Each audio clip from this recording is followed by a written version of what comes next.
Hi friends, మీరు ఎలా ఉన్నారు? ట్రైన్ ఎప్పుడు స్పీడ్గానే పోతుంది. ట్రైన్కి పైన 4 పక్కల చుట్టుపక్కల కరెంటు తీగలు ఉంటాయి. ఇదల్లా ఎలక్ట్రిక్ అనమాట. ట్రైను పోయేదాన్ని బట్టి స్పీడు 110 అట్లా లేస్తూ ఉంటుంది.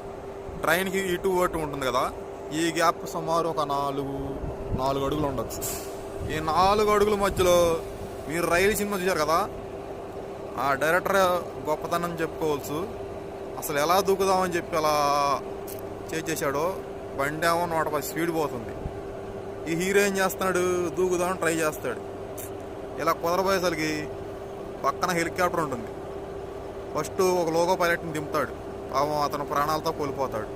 తర్వాత హీరో వచ్చి దూకుతాడు. హీరోయిన్ని నెక్స్ట్ ఎలా కాపాడుకున్నాడు అన్నదే ట్విస్ట్. నెక్స్ట్ వీడియోలో కలుసుకుందాం. Hi friends, Kacheguda Repalle.